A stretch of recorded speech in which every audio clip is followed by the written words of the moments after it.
the people I've always dreamed of working with, they notice me and we have conversations in the DMs. Back in 2021, I got connected with Joel Kuwahara, who is the executive producer of Bob's Burgers. Hello, my fellow Martians. My name is Harry Mars, and this is the On Mars Pod, where we take a deep dive into creative professionals, entrepreneurs, and other inspiring Martians alike. Today, we are joined by Malik Radford, an illustrator, designer, and independent animator. That taps into what I like to do now, like just being an animator and like telling stories and bringing those to life. Yeah, wow, everything comes full circle. I ended up doing some character designs. So, that's a great question.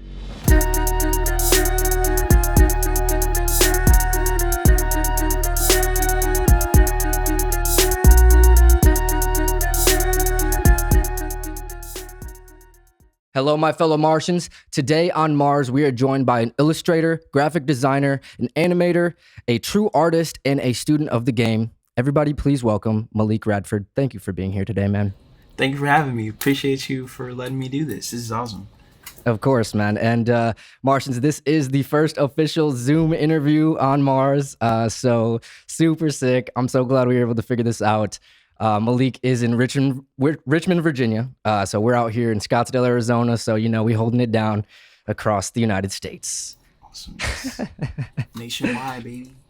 Yes, man. So to get us started, I want to talk about, early influences in your life, art, music, things that you grew up around, because you grew up in Richmond. Is that correct? Correct. Yeah. Yeah, man. So what kind of music and art, like, were you influenced by, like, growing up? Do you remember, were your parents into art, or like, what were your early influences?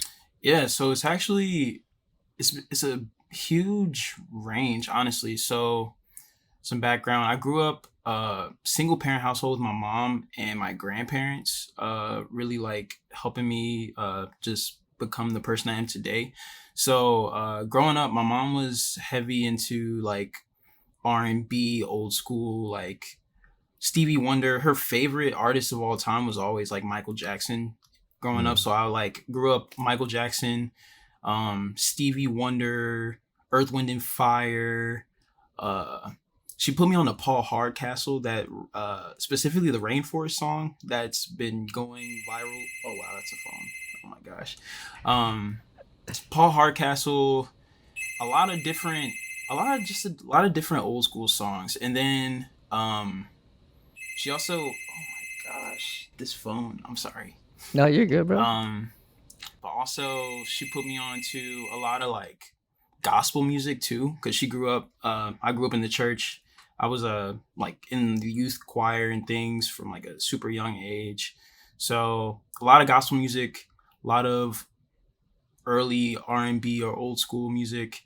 My grandparents were also kind of like into that super old genre of music. Like my grandfather was into Ray Charles, BB King, I'm trying to think, Bill Withers, just a lot. Yeah. And then as I started to come into my own taste of music, one of my first CD purchases was Kanye West, College Dropout. So that was like one of the only things that my mom, well, growing up, like my mom knew I had an interest in like hip hop and rap music. And instead of like trying to just keep me within like the realm that she was familiar with, because she tried to put me on to like gospel rap and stuff early on, but I was like, nah, I'm not feeling that. And so she saw College Dropout and she was like, well, this looks interesting. Sure, we'll let you check it out. And so yeah, I got into Kanye at an early age, and I was into like NSYNC. Ended up getting into like Lil Wayne and things like I first got on to him honestly through like the Carter 3. But Ooh. I was just always like, I always knew what was going on. Like I heard Fireman and like all that stuff. So yeah, kind of a range of music that I really started out with. Well, that's amazing. I feel like all those artists you just named are like actual like true artists for real, like just groundbreaking artists, and in multiple genres too. You talk about like jazz artists, hip hop artists, R&B artists, and I feel like a lot of that influence goes directly into, like, a lot of them are like they were icons, I guess, is a Mhm. good way to put it. So, and I guess sometimes with icons, they kind of have like a certain personality to them that I feel like some of us like try to, I don't want to say imitate, but like we look up to them in a way, and it's just like, damn, like these are like our inspirations, and like Kanye West was a huge one for me. And it's amazing to see kind of like how that taste of music ended up translating into like art and stuff like that. What was the early inspirations with like your drawing like perspective and like art in that sense? Yeah, so music definitely influenced my a lot of my art. I would say as a kid more so just like cartoons and video games a lot. I Oh was yeah. thinking earlier just trying to prep myself for this talk. I remember my grandfather, I was kind of spoiled growing up, so my grandfather would always get me like one video game every month. Like that was just the thing. And so every time I would get a game, I would take out the books that came in the cases and I would collect those. And over time, I would just draw the cover, pretty much like the game cover.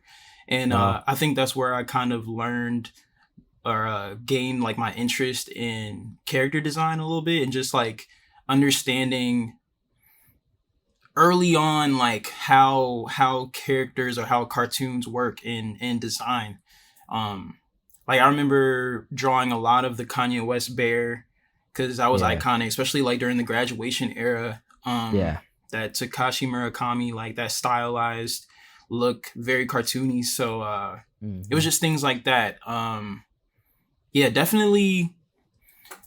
If anything, music was more so influential on how I conceptualize my work.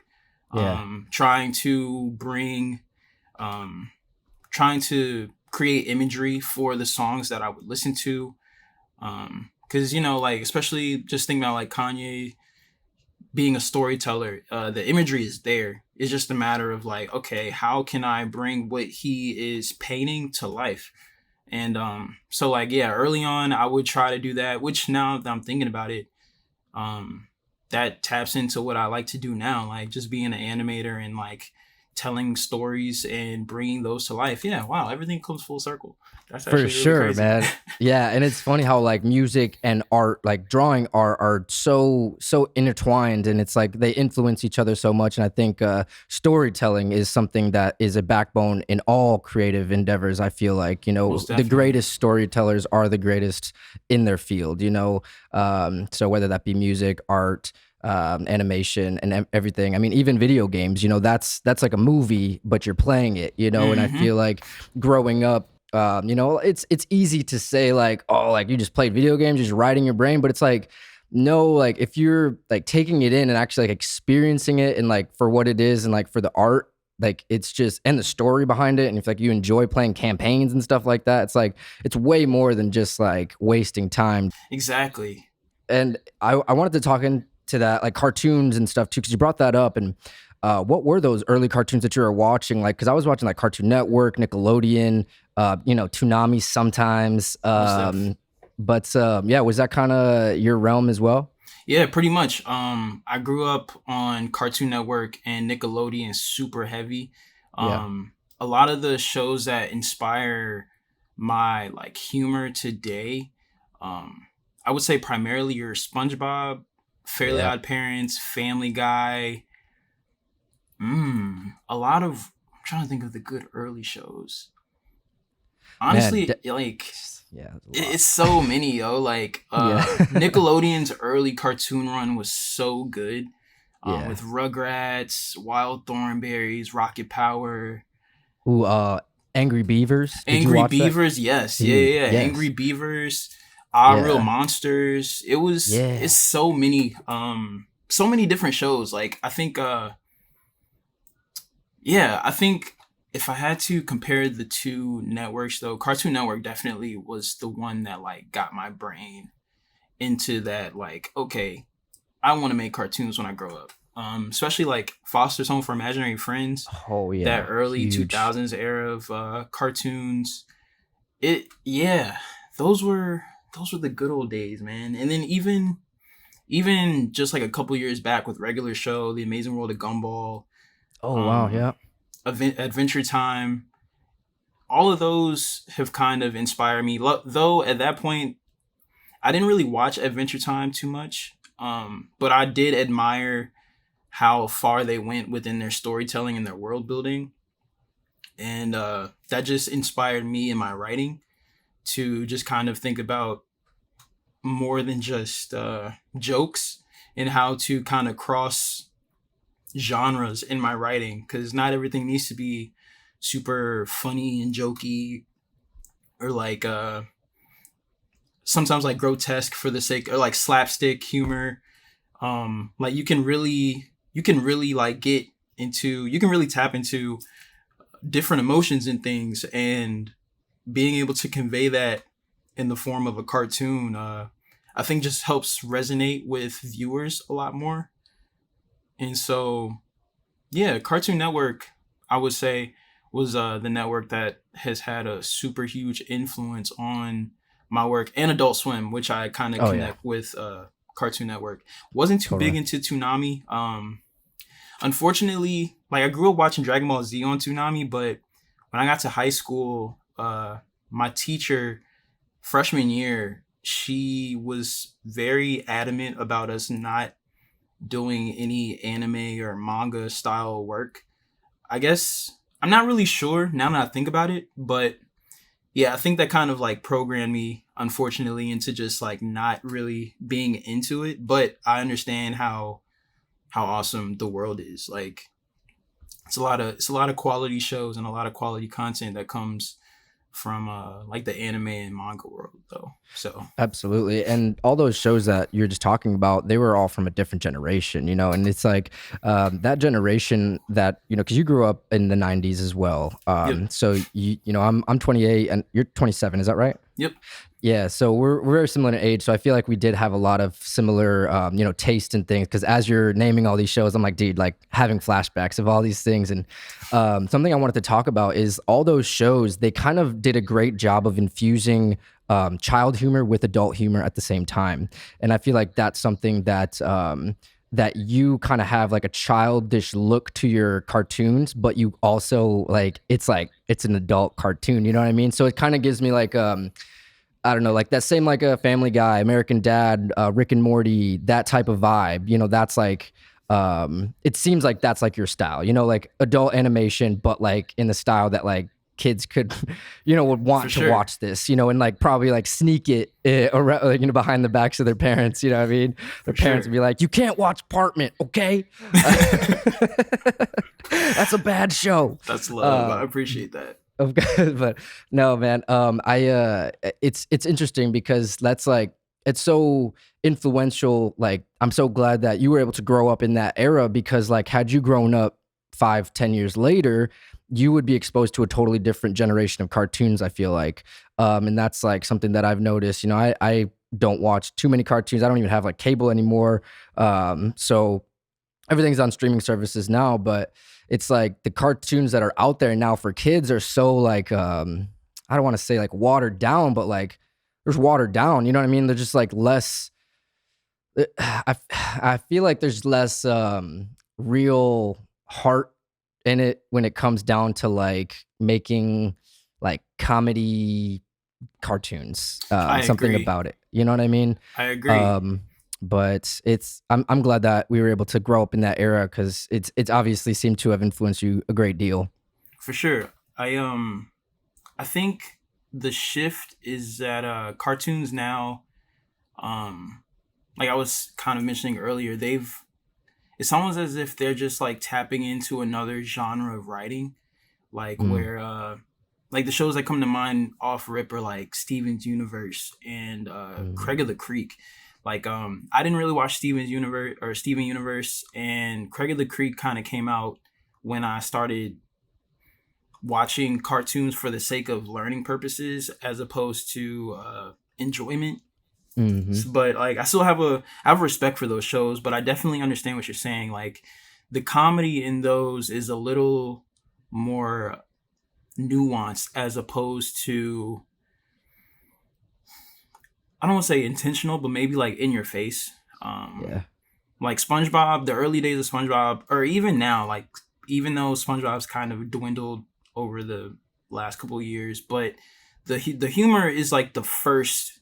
I think that's the main priority. But in some of these shows today, the main priority is kind of like creating a safe space for Mm, viewers in a sense, yeah. which is cool.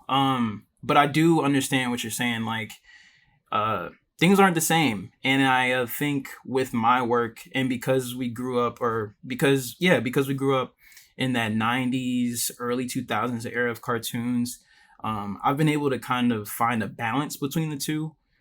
Because originally, when I first decided that I really wanted to get into cartoons, I only wanted to really make work that would be good for Adult Swim. Yeah. But as I got older and I started like working with kids as a teacher, um, those experiences have kind of shifted my prerogative a little bit, where I still want to Hmm. make cartoons that are tailored to adults and people my age, but I'm not really going for uh I don't want to have to censor my work, you know? Like I want to just be able to uh use my brain, write creatively, and still be able to appeal to an adult audience without having to be necessarily like offensive or using a lot of like language and stuff like that. So it's a happy medium. It's a happy medium. Yeah, for sure, man. And yeah, it's like the thing that you brought up, like the safe space. I think that's a very important part of that this new generation of cartoons, because it's we just live in a different climate, you know, Most def. in the world. So I think it's a lot easier for networks to want to be politically correct, I guess is the best way to put it. Mm-hmm. They don't want to be canceled for, yeah, which is I don't know, I guess it's a gift and a curse. And I don't know, maybe the kids now are loving it, you know what I mean, and they don't even know what they're missing, so they can't even like know what it was like. So it's yeah, I guess everybody has their generation. Everyone thinks their generation is the best. For That's how sure. it always goes. um, but Always. um, but yeah, man. So those were like early days, you know, cartoons and stuff. But then getting into school, you were into art classes, just all the way through like all grade school. You were always into art, like in Oh that yeah. sense. Is that Oh right? yeah. I was always drawing. I went to so from kindergarten to 6th grade I went to private school, and we always just had art classes with that. Like art was just always a part of the curriculum. I got to public school in the 7th grade, and that's when I realized that one, a lot of schools didn't have the funds to even push art classes, which was new to Hmm. me because I always just thought that was part of the curriculum.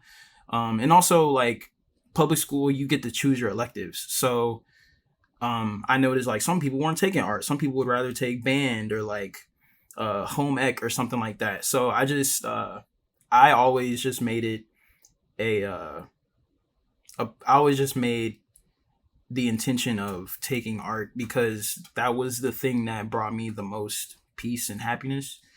And when I started high school, I went to a school that was centered for the arts. Well, yeah, it was a center for the arts at a local high school in my district, which pretty much gave me the formal training that I needed in order to qualify for art school. Which honestly, I gotta give all of my, I gotta give all of my like praise and success to that program because it was a really good program. Even though they told me don't do anime shit or anything like that, I Yeah, yeah, still learned a lot that if I feel like if I hadn't gone through that program, I would not be the artist I am today. yeah. So yeah, high school, I was in art. Every class I was taking was almost kind of there was art integrated into a lot of my classes there. And then when it was time to graduate, I couldn't really think of anything that I would want to, anything else I'd want to do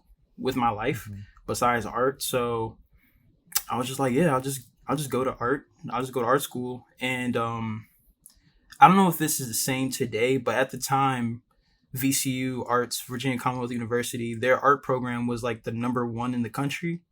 And Oh wow. that's right down the street from my house. So Yeah. I was like, yeah, I guess I'll go there. It wasn't my number one choice, but all my other options were just kind of super expensive.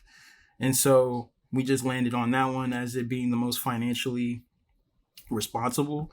Yeah. And yeah, did 5 years there, picked up a double major, and now I'm here in my grandma's basement No, man, that's making cartoons. I mean, I feel like that's a amazing like backstory though, because you have like that formal training. So it's not like you were just doing this like as a hobby and then it like turned into something that you like took time and like learned by yourself. It's like you were doing it on yourself, but then also doing it formally in school. You were in the right place at the right time, and I feel like some of those things happen for a reason. You know what I mean? Most It's like def. you were meant to go there. It's like, yeah, there's other options, but it's just like your path was the way that it was. And um you mentioned that you grew up in a single parent household with your mom, I presume, because I've seen you post pictures with her and it seems like you guys have a really good relationship. Mhm. Do you remember early on like having that support, where she's like pushing you to be the best version of yourself? For sure, always.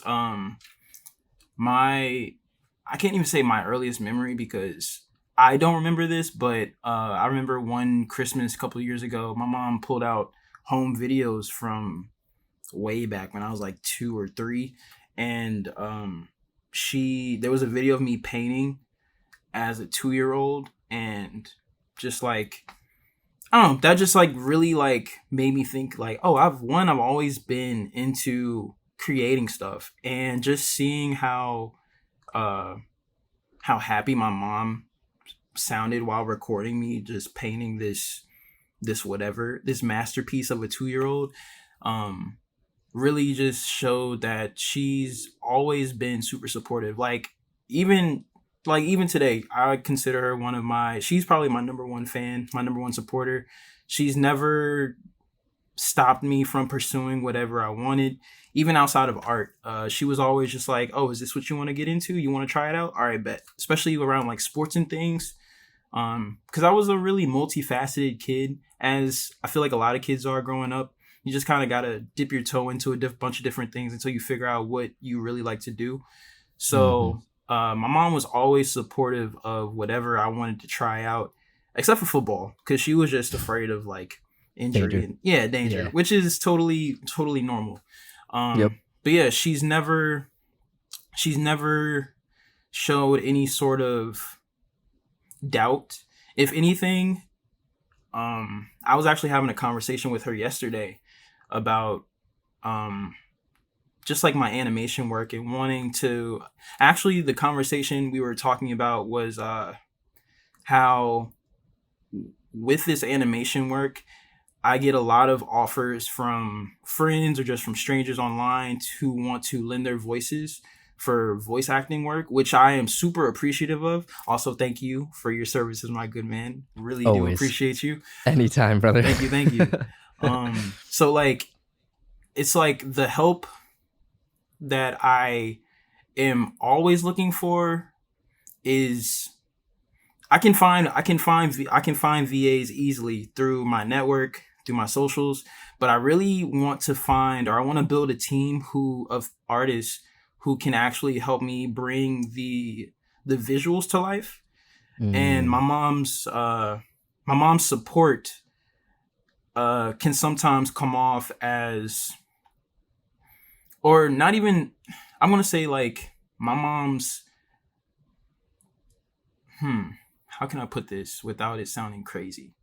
My mom has questions. My mom just asked me like, so how does this how does that work? But it comes off sometimes it can come off as not doubt, but for example, she said, well, you don't wanna just be careful. You don't want to work with somebody and then they end up trying to claim the work that you're putting in as their own. Mm, And it's like, I get that. I feel you, but also like,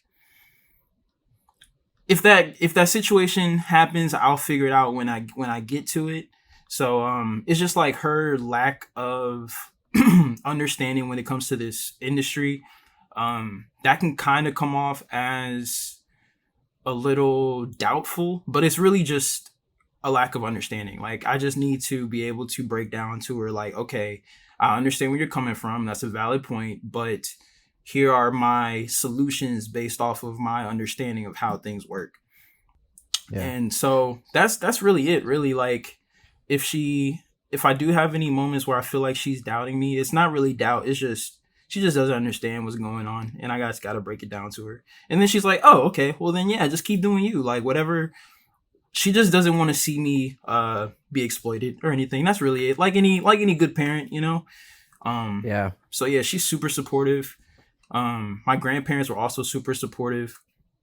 I was Yeah, like I know like the single parent household thing can be a little rocky at times, but I can't really think of any situations where I thought, dang, like life would be a lot better if I was in a two parent household. And my mom got married in 2012 when I was in like the 10th or 11th grade. So I kind of grew up with my stepdad, but at that point I was almost out of the house.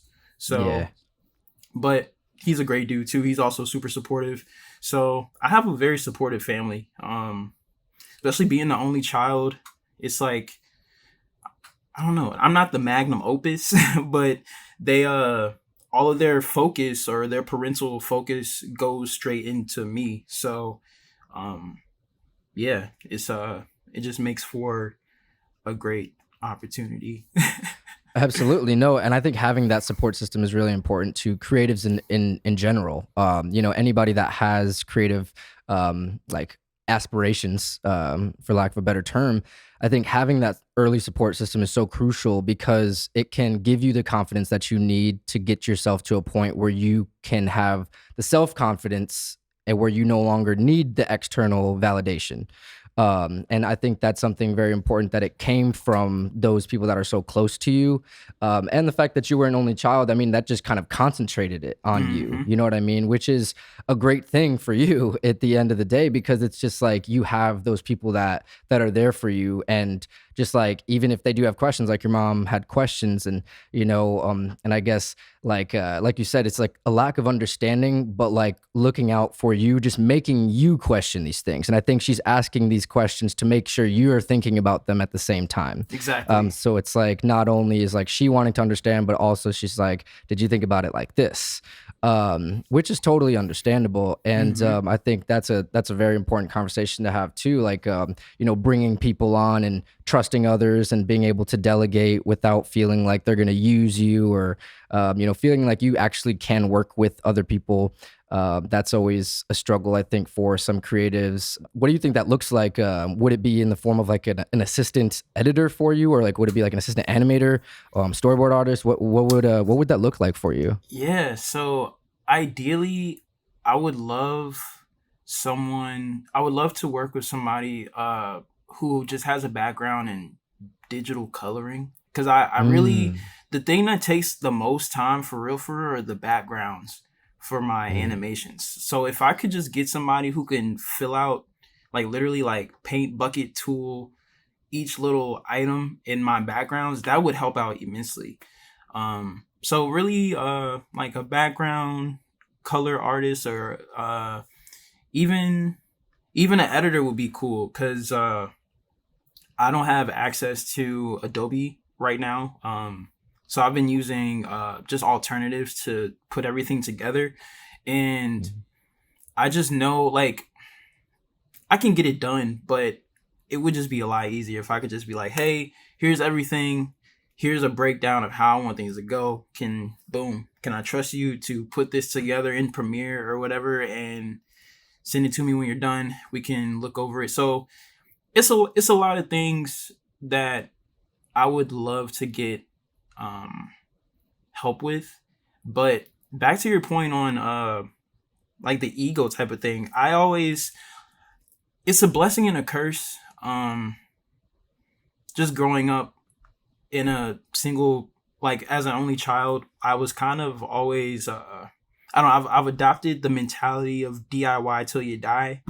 Like Oh if you yeah. want something done right, just do it yourself, which I uh I stand by, but as I'm getting older and I'm learning uh just how to be a better person community wise, and as I become more successful within my passion and even like career wise in that realm, I need a team. I need to be able to depend on people, or I need to be able to rely on people who can help me get something done, and just kind of let go of this idea of, oh, it needs to be exactly this way or else my vision is ruined, because that hinders things from getting done. Hmm. I remember, fun fact, I don't even know, I haven't even really talked about this publicly, but back in 2021, I got connected with Joel Kuwahara, who is the executive producer of Bob's Burgers. Oh wow. Yeah, he his assistant DM'd me on Instagram, was like, "Yeah, I love your work. I'm the assistant to Joel, and we'd love to set up a Zoom." And I ended up doing some character designs for For this. Bob's Burgers, No, bro? no, no, no, no, for something Oh, oh that my would have been gosh. sick, right? But Oh shit. I was like, why didn't you say anything to anybody? I signed an NDA, Oh, but you it's did. okay. Yeah, but it's all right now, because it was for a new project that they were trying to put together that ended up falling through. But it was just So dope. you can Like, speak about it now publicly. I'm pretty sure I can. I haven't posted Okay. anything about it yet because he follows me on Instagram. And I don't know if that's anything, but I can talk about it. Cool. So yeah, it was a Yeah. show Yeah. that essentially fell through. Um, I think just like on the writing end, but Yeah. like throughout that entire experience, I just learned a lot. And he actually was interested in my apartment idea. And so like it got to a point where he was like, "Yeah, yo, like I would love for you to pitch it to me." But at that point, well, one, I hadn't had everything fully developed yet, and I know that should have Yeah. put the battery in my back to like go and get that done. But it had been a while since I had even like done anything with it, so I was just focused on other projects. But while talking to him, he just expressed the importance of community and team, and like getting other people to help you out with your projects, because Wow. he was just noticing that I was doing everything myself. And he was like, "Well, it'd be cool, if you got some, like, if your friends to do voices and stuff like that." And I was just like, "Yeah, that's a really good point. Like, I should be able to kind of let loose a little bit on I shouldn't have such a stronghold on my visions, and I should allow for the creativity that other people who I trust can like bring, and it might enhance what I had in mind." Man, that is amazing. What a crazy story, It's dude. I crazy. mean, I feel like that is just, it's waiting for you. You know what I mean? It's like that opportunity is just waiting for you, bro. And I, like I told you the other day, man, we're gonna be producing shows one day, Most and I want to be definitely. on that team, and whatever that is, I'll edit, I'll do whatever, man. I see the vision. I've seen the vision. It's funny. It's like, for people that don't know how I know Malik, I actually found him online through like, just look, because I was into independent animators, Cool. and I stumbled upon your work, and I forgot, like, if it was like I was just like a fan, and then Hmm. one day you posted something like let's play, or like, you're like a Fortnite, some shit like Hmm. that. And I was like, yo, what's your Switch code? Let's play. And then we just like ended up talking, and I was like, dude, like, this dude is so sick. Like, not only did I already love the work that you were putting out, and like all these things, that these visions, that I was like, dude, this dude's like on another level. Like, I feel like this is like the passion that I had for music, and still have for music. It's like I could see that come through in your art, in the animations. And it was so like surface level too. Like, you didn't really have that much out at the time for any of those like series or anything like that. So, but it was like I knew that, like, just just based off of what I was seeing, that you were genuine with your craft. And I think that is something to speak about. Reason why I bring that up is because that's the same thing that guy saw. That guy from Bob's Burgers, you know what I mean? Like, he didn't know anything about you.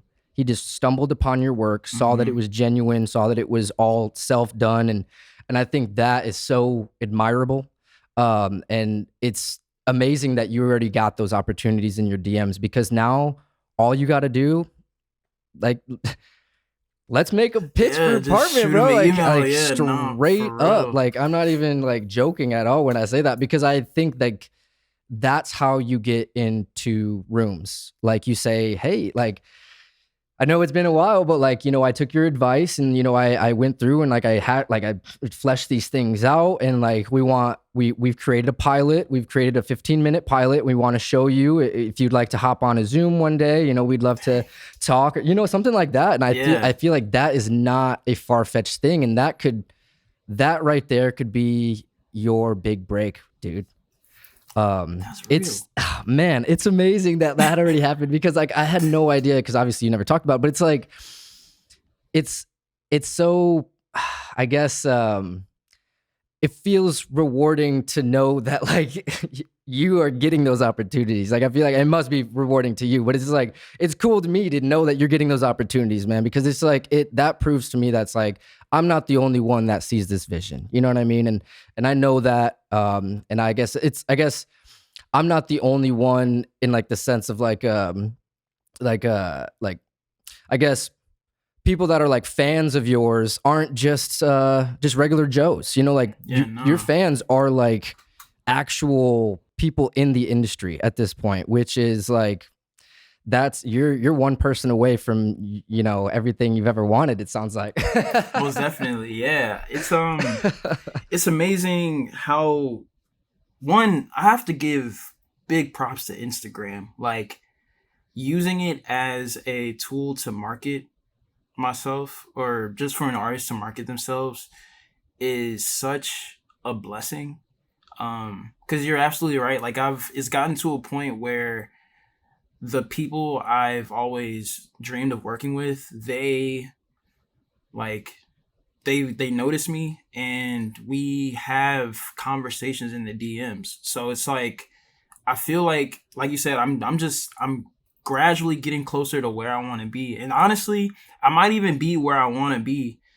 It's just I'm in a basement instead of like on the West Coast in a studio. But I don't know. It's definitely a very like awesome and humbling experience, and it just motivates me to want to keep going and to just not stop what I'm doing, because clearly what I'm doing is it's doing something. It's Yeah. working, and it Yep. just motivates me to even want to just go even harder.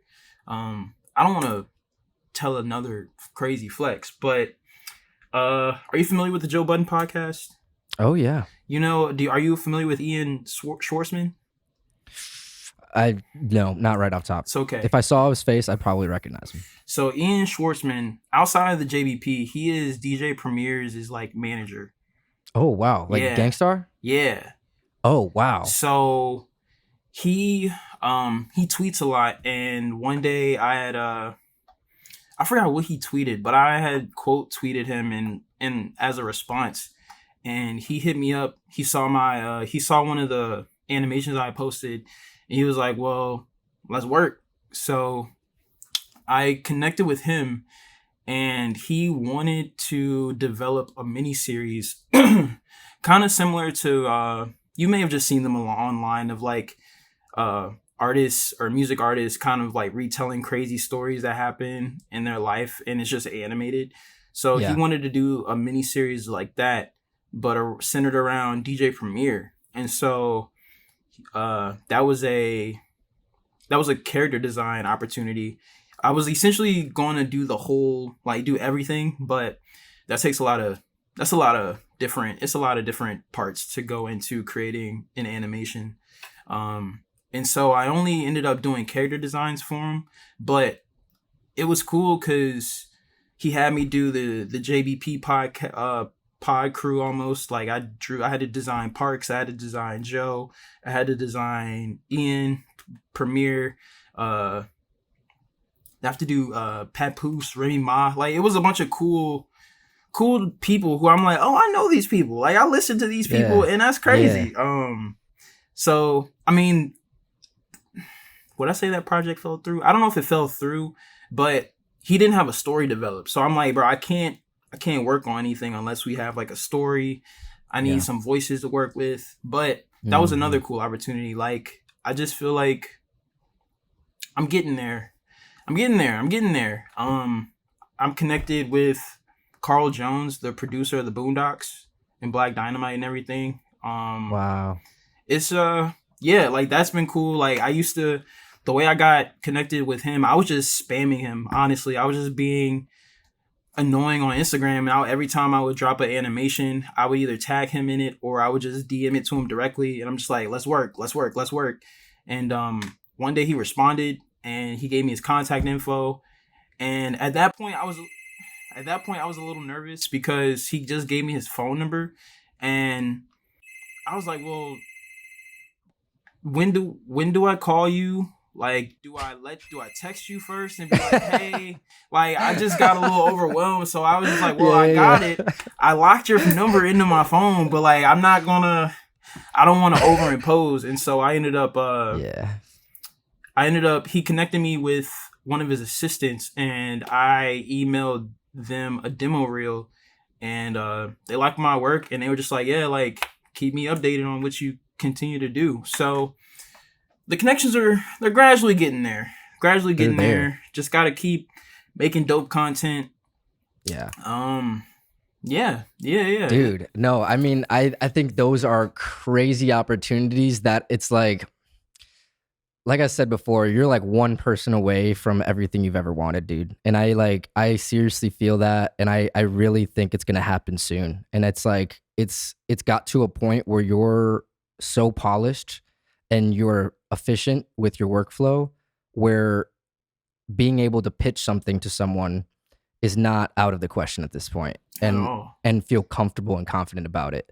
And that's amazing, dude. I'm like, congrats, dude. I mean, I just that's amazing, dude. Of course, bro. I mean, shoot, I could totally see that, like that line of work of like animating stories and stuff like that. Sometimes how people will take like for instance, Joe Rogan's podcast, and they'll like animate like a clip of Joe Rogan's podcast. It's kind of like that's the first thing that I thought of, like animating like a story that someone's telling like that. God damn, that's so sick, man. Shoot, like I feel like I want to keep talking about like developing story and like developing your series and stuff like that, because I think that's like, but we could probably talk off air on that stuff. Whatever, man. Hey, keep going. I'm here. Thank you, bro. No, it's man. So I guess I do kind of want to talk about your series, because you've had a couple different series, and you know, I did a little bit of you know, research, and I was having a great time doing research, because it was like, it's very fun to see like a extensive body of work, and you have a pretty extensive body of work that stems back to like 2015 or 13 on, at least online. Like that's when you started really like going in online around that time. You know, and I saw some things, and you came up with a couple ideas, like you had 804 art school and Partment. Was there another one? Are those the three? Inanimate was a mini series, but I was in that. Yeah. I was the blunt. Yeah. Heck yeah, exactly. Right. Yeah, that was one. Yep. And then was there another one as well? Oh, wait, the bird. Oh, Chirpy, yo, dude. Dang. That's another one that like, I think Partment and Chirpy, those are the two. I think both of those, like I mean, like I said earlier, like we could talk off air about this, because like I get excited about this shit. Like I think like I would love to help you like get those to a point where you can pitch them, because I think those two shows need to be shown to somebody. At least like create a pilot episode on both of them. Most and def. then see what happens, because like I think those two are very like the apartment one I think is very relatable. And I think the chirpy one is it almost it's like personification. Mm-hmm. So that you know, creating human emotions on a bird, and I think that is something that's like it's always funny. I don't know why. It's Yeah. just like it's always funny when you just like see like a bird that's not supposed to talk, like having human emotions, and then like also incorporating him into a world that's just like regular humans, and he Mm-hmm. just like interacts with regular humans. Yeah, dude, I love that idea. I mean, can we kind of like talk about like the early days of like a like 804 though, and like, cause was that your first like endeavor into like series? Yeah, so 804 was my first yeah, it was my introduction into the idea of writing for writing for a extended series. I like writing for a series as opposed to just a Yeah. one-off situation. Um it's crazy cuz a lot of the ideas you mentioned were just kind of like ideas that it was like if I could pitch this, I would. But then I ended up just doing other things for the sake of just getting content out there. But yeah, 804 was this idea. It was going to be centered around Richmond and just different different things that just go on around the city. The idea really was to pay homage to my friends who were doing a bunch of cool stuff, like whether they have their own boutiques, different like art movements, different music movements, uh, just paying homage to Richmond the best way I could. It Mm. didn't really, I didn't do anything else with it besides this one little. I started on like one episode. I actually should finish that. But yeah, it was just this feel good cartoon involving three characters. What were their names? Stu, Lucy, and Doctor. Dang, Doctor something. Wow, that was 5 years ago. I started that during an internship with the Smithsonian. Oh Like wow, and I that was just through VCU. yes and no. So actually, funny story. I got that internship through my eighth grade science teacher, who happened to be a professor at VCU at the time. Like she asked me to sell some art at this event, and the person who got me the internship, he visited and she connected me to him. And he was like, "Yo, I love what you do. I make video games for the museum. So like I see that you're into animation. Let's, I'll see if I can get some opportunity for you." And so, uh, VCU was the nest, but honestly, my eighth grade teacher was the connect. Yeah. And so, and it was a really, it's crazy because my experience at the Smithsonian, like I was really doing more of my own work than I was doing work for the Smithsonian. Like I got things done for sure. I learned a lot through the museum, but there was a lot of downtime where I just had access to all of Adobe Creative Suite. Mm. I was able to just go into the city whenever I wanted to do research on different things that are different exhibits. So a lot of the time, my time there, if I wasn't doing project for the Smithsonian, I was working on my own stuff because I was like, all right, I gotta maximize this opportunity. Yeah. And I was like, yeah, let's just get into let me learn how to animate, let me learn how to use After Effects. And so that was how 804 really got started. I just Yeah, and oh, keep going. no yeah, I made it a goal to like treat I wanted to treat it as if I was professionally where I wanted to be. I was like, all right, I'm gonna think about character designs. I'm gonna think about the story. I'm gonna think about just everything that brings a cartoon to life. Like I'm gonna think about the music. I'm gonna think about the backgrounds, um, timing, comedic timing, everything. And that's what kind of helped me build an idea of how writing works and what I really want to say within my work for real, for real. Yeah, man. And it's interesting that you made it centered around Richmond. So there was a deep personal connection to that show, I'm sure, as you were creating it because it was centered around where you grew up. For sure. Um, and it's cool how those types of like opportunities can like to use the term you used earlier, like put a battery in your back to like get your own things going, like to capitalize on the opportunity. I think that's a very important point to bring up because it's like those were the sparks that ended up showing you that you can do this. You know what I mean? It's like you can do the full production, you can do the character design, the story writing, the background design, the editing. You could do it all.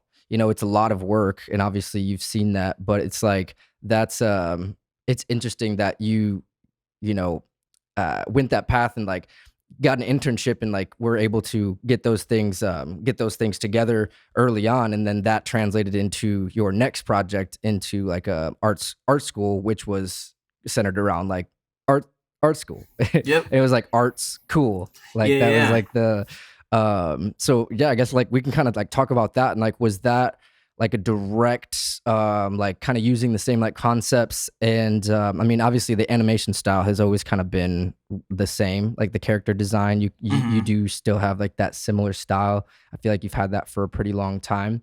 That's like your thing. Hmm. It's very very individual.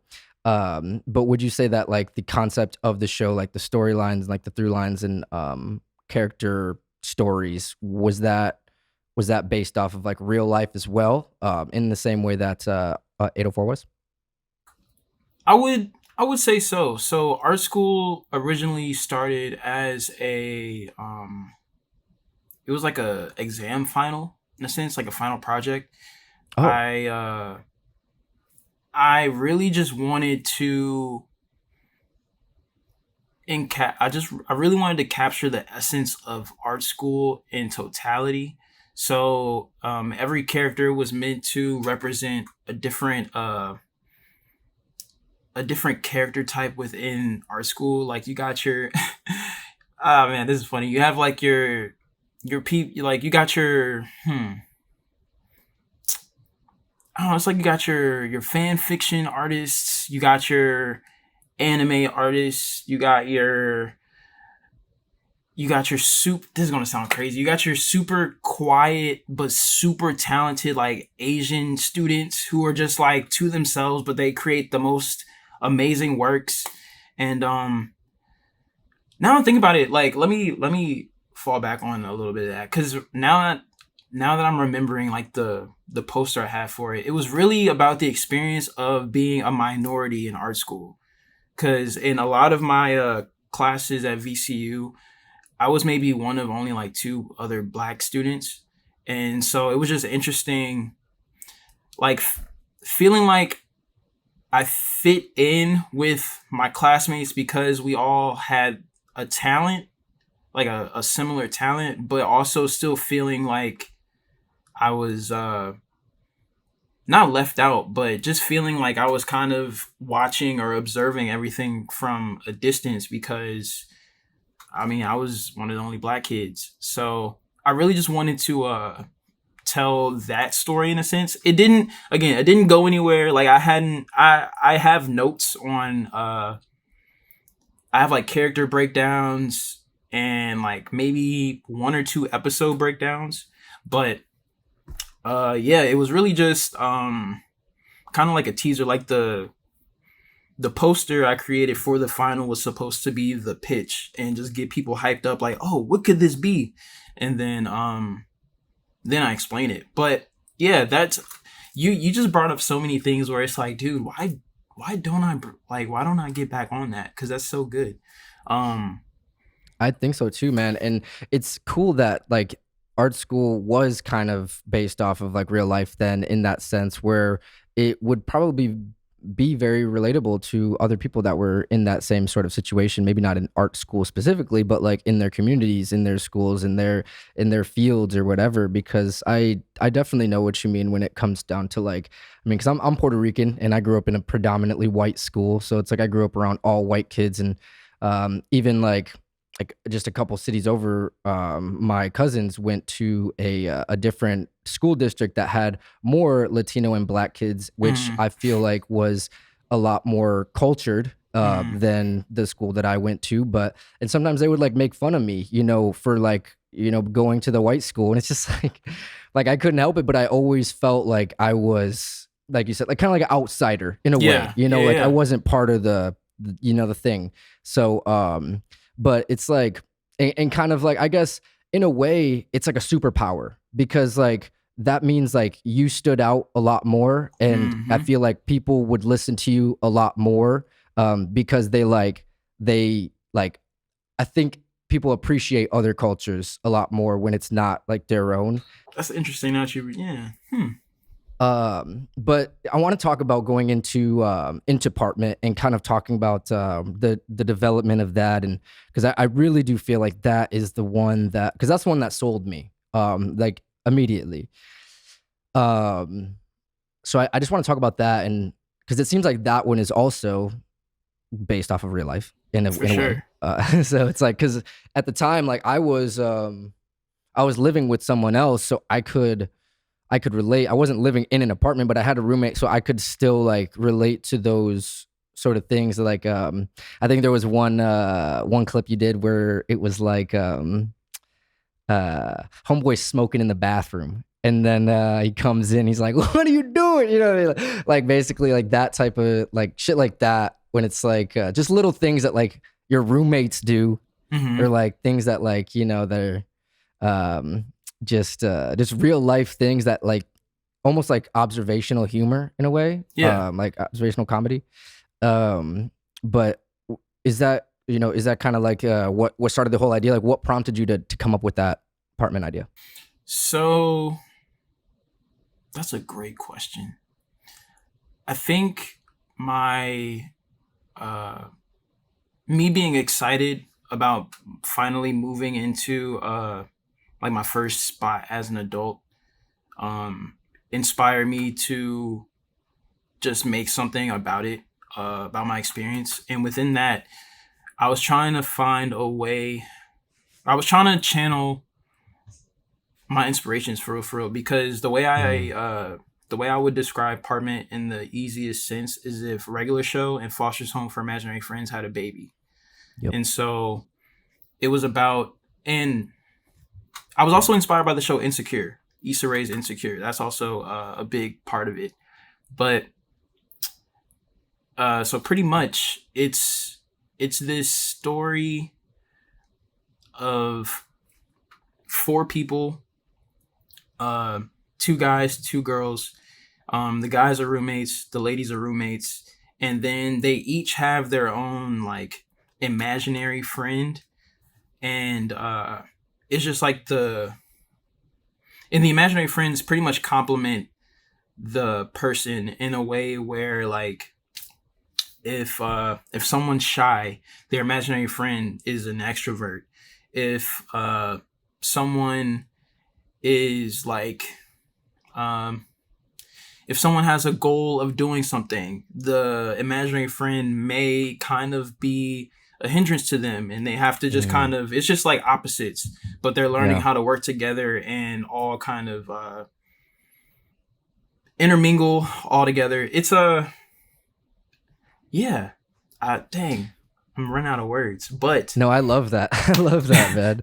That makes me think of like, you've seen Big Mouth. yeah, yeah, yeah, Yeah, exactly, it's like exactly, hormone monster. You know what I mean? exactly, Like yeah. that type of deal, where it's like they're characters, but like they're not necessarily seen by the rest of the world. That's I think that, yeah, Apartment, I feel like that is one that you can really expand on, Hmm. and like and build that up, where it's like I think it'd be easy to write stories around that world. You know what I mean? I agree. So yeah, man. I mean, have you? When was the last time you picked that up? That's a great question, my good man. I would say it. I didn't pick it up at all last year, but back in 2021 when I talked with Joel about trying to pitch it, I did kind of pick it back up at that point just to kind of flesh out more character designs and things, but I hadn't. It got to a point where I got stuck on trying to develop one of the last characters like their episode. I just ran out of ideas and wasn't really sure where to take it, and I think that's what stopped me. As well as so at the time I was also trying to I was this was at a point where I was getting into working with other people for like voice acting, and I didn't really have a system set up. So I was just looking for people, and I found people, but I haven't spoken to them in a while. So it was just like, dang, like once I didn't lose communication with them, but once things kind of fizzled out, I just was like, all right, well, it's been a while. I don't even know if these people are like still interested in doing this. So let me just focus on something else. But um yeah, things have it's been a while, and now that I'm not living in the apartment anymore, like one of the characters was based off of my roommate at the time. I don't even know if he would like be I don't like things have just changed. Things have changed. So I might have to do a little bit of a I might have to do some rebranding in a sense, but I still want to keep the essence there cuz really it was supposed to be a social commentary on a character chasing their dreams, um, dating in this new age, um, kind of like a little bit of spirituality and what it meant, like the idea of race. Because in one of the episodes that I had written, there was a there was like a profiling situation, like a racial profiling situation, where my character, who was essentially like an aqua color, he was dealing with a situation where his imaginary friend, who doesn't see color the way a regular person sees it, he had done something where okay, so let me just give you the breakdown. So me and my friend, oh no, I'm sorry, I'm all over the place. Okay, that episode with the smoking in the bathroom, at the end I mentioned how I think I'm young, creative, and black or something, and my imaginary friend's like, what, black? You're not black, you're green. And then I'm Right. like, wait, what are you I talking remember that. about? And so Yeah.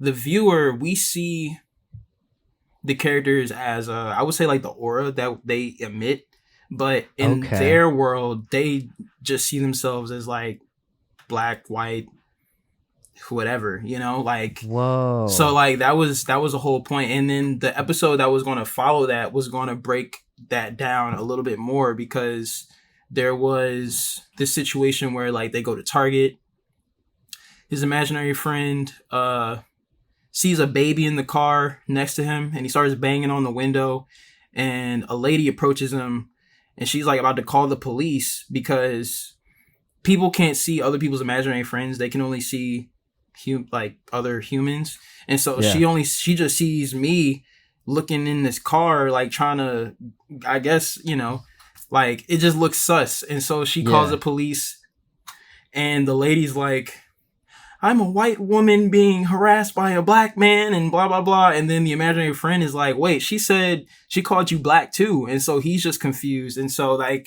it was supposed to be this whole breakdown on why we look at each other in this way instead of looking at each other for like who we are or what color we emit, or like the vibes, like what's your vibe, like instead of like what your skin color is. Because Yeah. that was, yeah, that's actually, yeah, that was the premise, though, one of the premises of the story of the And I show. think that just adds more depth right there. Like that just adds way more depth, and I think that totally like takes it to another level because it's removing the skin color and replacing it with pastels. You know what I mean? Like Mm-hmm. it's like teal, pink, green, blue. Like these guys like had weird color hairs, and like it wasn't your average like cast of characters. And I think that is something that it's almost like when you watch the show and like you start to learn these characters, you can almost like I guess start to based off of how like how their character like what their character acts like or like what their culture is like, what they like to do. You can kind of like in your head kind of create a picture of what this person might look like in real life. But it's like when you're watching it on screen, it's just a green skinned dude that just like it's not like a black guy, it's not a white guy, it's not like it's not you're taking out the color. And I think that is something that's so like beautiful in a sense where it's like speaking to like that's how we should see each other. It's just like not necessarily just for like the color of our skin, but just like we could be multicolored and we're all basically the same. Exactly. Um, and I think that is that creates like such another level of for Partment that I just man, more we talk about it, the more I'm like, dude, what are we doing? Like, Yeah, let's no, you get got me this hyped up. together, dude. I really gotta get back to working on that. And I know, I love it. honestly, like that was one of the reasons why I was kind of hesitant to even pitch it to Joel because of the fact that um the studio he works with, they work a lot with Fox. And I know Fox is more so kind of a conservative uh show. Like I don't know, like I just thought about trying to pitch something that was talking about race to a bunch of like Fox execs and like just the notes I would get back. And one of my biggest, not saying that I'm not going to do it, but things I was considering was the notes that I would get back and if those would completely kind of diminish or like water down the point of my show or at least one of the points I wanted to get to. So again, that DIY till you die mentality kind of kicked in. I was like, all right.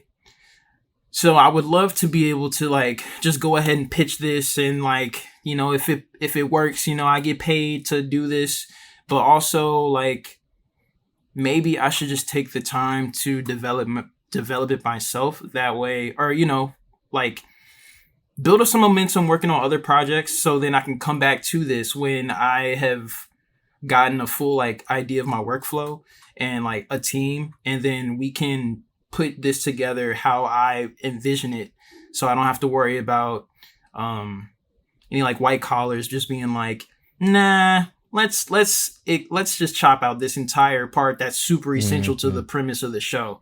Yeah. um but I don't know, it's yeah, that was just one of my hesitations on pitching it that early.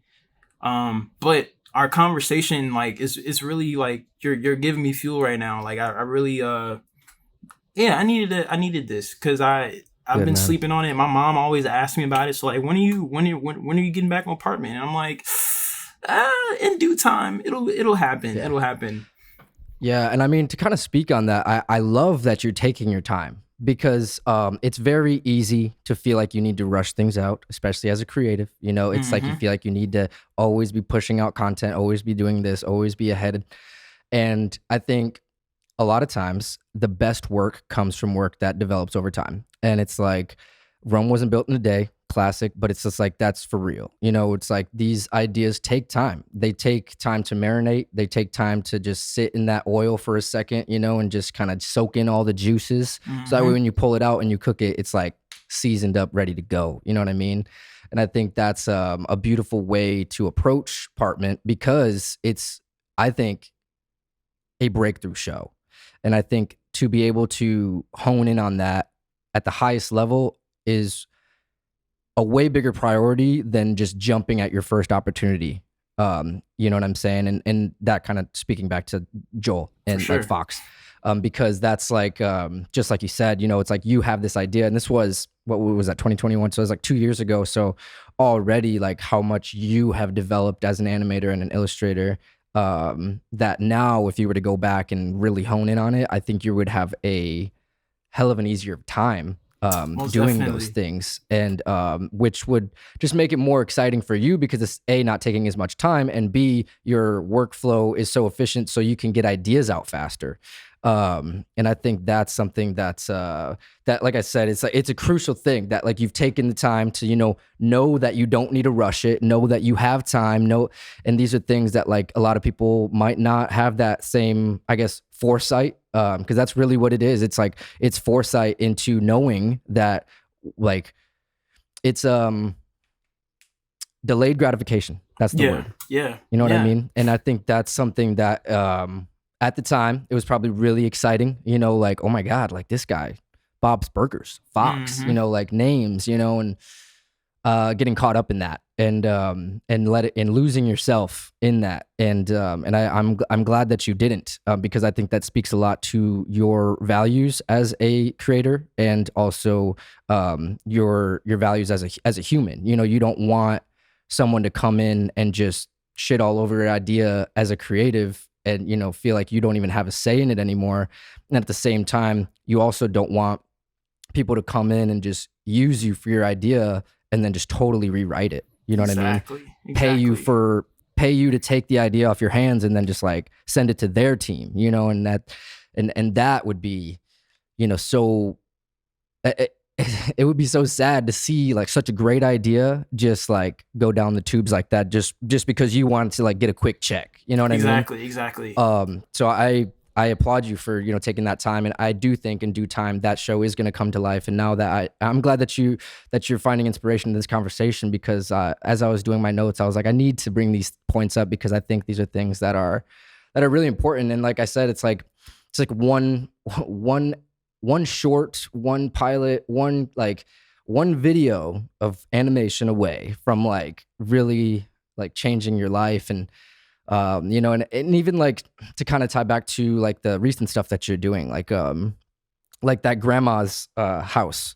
You wrote that back in 2018, Hmm. and that was something that you took time, and you're like, let me sit on this. I love this idea. I know this is a good idea, but like I'm not gonna rush into it because like it's not all there yet. And then once it was there, it was like you got that shit done in like a week, dude. It was like Yeah, it was so fast, maybe even less. yeah. So it's like when you take that time and you let it marinate, it's like that thing's been sitting in the bag for so long. That's like when you pulled it out, like the grandma's house, and you threw it on, it's like it just caught Just fire. Like I here, saw easy. so much good like responses, and like everyone was loving it, and I was like, I was hyped, man. And I appreciate you letting me be a part of that project. I appreciate your assistance, my good Of man. Of course, course. man.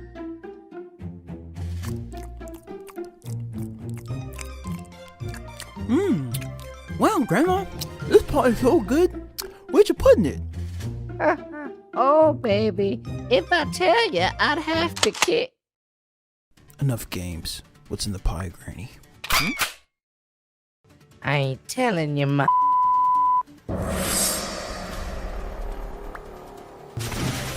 Grandma's pie. It's to die for.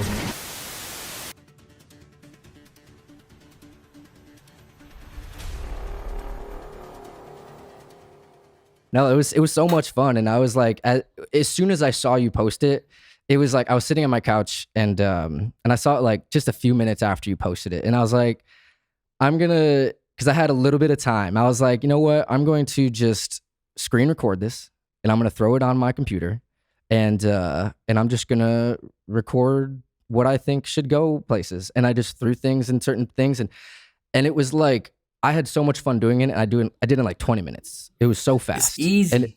it's so easy. And it was just like as soon as I sent it to you, it was just like the next day you were like on it, like almost having it like done. And it was cool to see that process and be like, hey man, like this is not like as hard as it. Mm-mm. I feel like people kind of overthink it. It's like if the story is there, it's like just you're like, because the story was there already. Like you posted like it was like basically like storyboards is what you Yeah, posted. It was yeah. like so it's like being able to kind of record over those storyboards. I mean, that's what they do at the networks, man. It's like it's like we're in a place where like DIY is really king, I think, still. And I think the transition out of the main networks, and right now Hollywood having a strike with the SAG-AFTRA, all those things, like that goes back to the people wanting to own their stuff again. You know what I mean? And this is like been a big topic in music, always owning your masters, owning your publishing, not signing 360 deals. And that is something that in acting and in Hollywood, that conversation was a real hush hush. No one talk about it. Just take your money and get the fuck out of here. You know what I mean? And I think that is a big reason why the strike is happening. And that's the whole thing, is that these conglomerates trying to just take all the money and just not pay the creators, or pay the creators one time and then never give them residuals and no royalties. And those are the things where it's like, if you own it 100% and you self-produce it and you self-distribute it and you self-promote it, you own 100%. And that is like, that's where it comes down to. And it's just like, this is the mindset that we need to have for, our projects moving forward, like my own projects, your own projects we work on together. Like that should be the idea. You know what I mean? Like self-producing, self-promoting, self-distribution, putting it on YouTube and being able to like send it to other people. And I think partnering with people that can help you do these things, like, like if Joel, like if you want to like pitch it, I think it should be in a way where it's like, when you pitch it, it's like from the beginning, it's like very clear, like this is what the deal is, like you know what I mean? Where it's like, you come in, like, these are the terms, and it's less of like, you're not going to take this from me because I don't really need you. You guys came to me. You know what I mean? Yes. I'm so glad you said that. I had to like switch up my verbiage as I like just realized, like, I don't know, as you just become more confident in what you're doing, like I had to switch up my verbiage of like working for a company or a studio and say I work with them, because if like ideally, like I want more opportunities, like how Joel like got, how he and I got connected. They came to me. They saw what I was doing and they were like, yo, we like what you're doing. And so that just made me want to further put myself in a position where it's like, okay, I'm doing all this dope stuff. I want studios to come to me and be like, hey, let's work on something together. Like, let's work together, as opposed to me having to like jump into the application pool and like just waiting for a word back. Like, no, I want, like, good dope sells itself, you know? So it's like, you just gotta make what you want to see, or you want the people to see. And if it's good enough, the right people are going to come. Like, and I want to go back to your point about, like taking time on things and just like letting things marinate, like with the grandma's pie animation. So back in 2018, I feel like I had come up with that idea before I even came up with 804. But at the time, I was going to develop it just into a comic, but with the idea of turning it into a cartoon, but I didn't even know how to like do lip syncs yet. I had no idea on how to make people like talk. I really had no like idea on how I wanted to make like I had animation background because I had taken classes in college, but at that point in my college career, I wasn't even focusing on animation. I was more so focusing on illustration and design. And so like I wanted to compare it to like music, because I'm sure you might be able to relate. Like you might have an idea for a song that you just don't really know how to bring it to life yet. And then you just like take a little bit of time to experience life, maybe learn some things. And then you come back to that idea and it's like, oh, like, yeah, I did it. Like, so clear. Yeah. Yeah, it's so clear. And it just takes a little bit of off time and some learning experience. And then you're able to finally bring it to life. Cause I was looking for something. I felt like I hadn't animated in a while. Like I was looking at my Instagram, my YouTube, and it had been a couple months since my last moving project. And I was like, you know what? I think I have an idea. And then yeah, I just picked up my old sketchbook and I was like, okay, I can do this. And then boom. Yeah, man. Yeah, and that's it. Where and I totally agree with the music thing, because there's songs like I haven't released a record since 2021.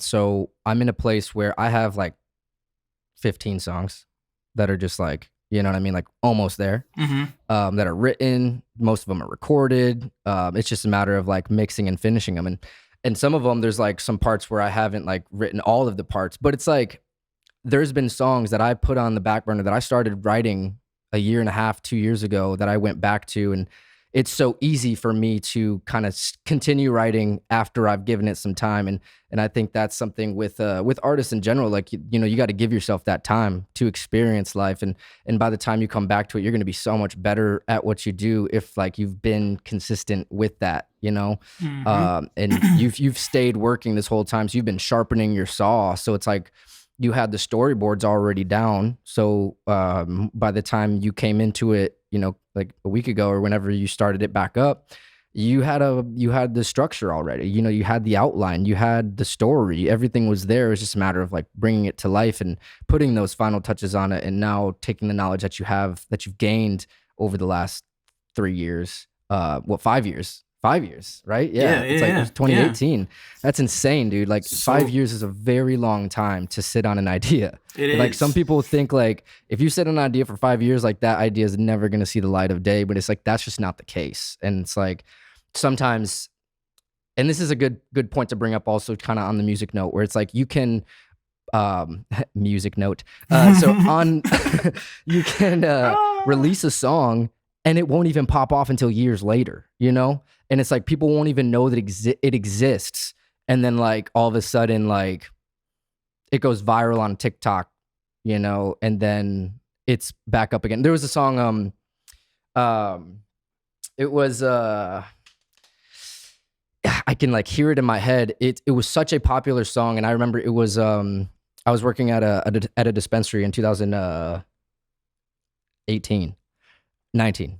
And there was a song that I remember coming on like the radio all the time or whatever. We had Pandora. And I was like, oh man, like I love this song. Like, what is this? Like, oh man, it's on the tip of my tongue. It's like one of those like EDM songs. But it was a song that I was like, dude, what is this? And I looked it up and that bitch came out in like 2014. Oh shit. So it was like 5 years ago that this song came out. And it was like now popular, and it was because of some video online that used it, and it was like it was just one of those where it's just like you just got to put it out, you know. And at this point it's like, you know, come up with the idea, and like if you have the idea and it's done, just put it out. Like, and if it takes 5 years for you to develop it, then put it out when it's ready. But then just like you're gonna be so excited when you did, because like then it's like one of those things where if you don't put it out, you'll never know. And it's like you could have taken that idea and it's like, no, like that was in 2018. Like I'm so like in a different place. Like I don't want to come back to this. Like that idea is dead. But like no, you went through and you actually hashed it out, and you were able to kind of like bring it back to life with that same energy that you had back in 2018 on a totally different level.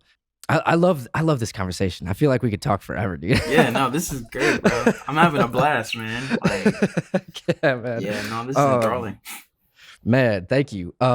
So, I mean, I guess, you know, we've talked a lot about animated series and the things that you're working on, and you know, I guess to kind of like go back a little bit, like you started posting work in like 2013 and 14 and stuff, and how long before you started really getting recognition from people that you were reaching out to? Because I know you were getting reposts from like Tyler the Creator, Matt Martians. There was another one. I actually wrote it down. Let me see. Oh, the Get Out, Jordan Peele. Yeah, dang, I forgot about that, John. Yeah. So it's just like all these guys were like, they were reaching out. They were like, they were hyped, and it's so cool to like see that early validation, because those were like 2017. Yeah, this was, early. Yeah, this was like before I really started doing like solely digital work. Like I was back in my marker era, like really getting to it, getting to that artistic bag, I would say, at least creatively. Like, Yeah, how long were you posting stuff online before you started getting that recognition? I would say, let's see, I started college in 2014. I got out in 2019. I started posting on Instagram 2013. So I was a senior in high school.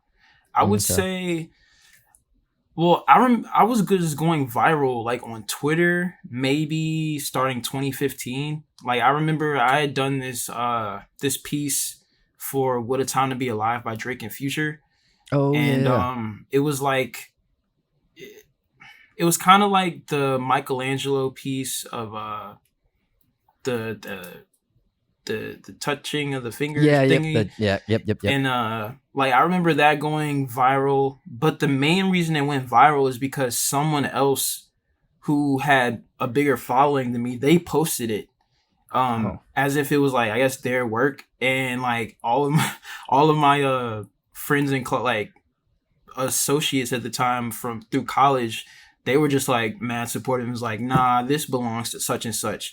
So Wow. like yeah, that was my first experience, I want to say, of like going viral, even though it wasn't me who was getting the recognition, but my art was getting the recognition. And so from there, I this was at a point also where I was heavily influenced by like my art was heavily influenced by music and, and media and pop culture. So I was kind of tailoring my art towards viewership in hopes of going viral. Mm. Um, which I have opinions of now that I've gotten older and I'm kind of out of that phase, because now I like to make original things that even if they don't do well, it's just like I'm just glad I was able to get it out. But yeah, it was at this point where everything I was making was to I was trying to secure a bag. Like I was this was during my print era where I was selling merchandise and things, and so I had to make things that I knew people would buy, right? Yeah.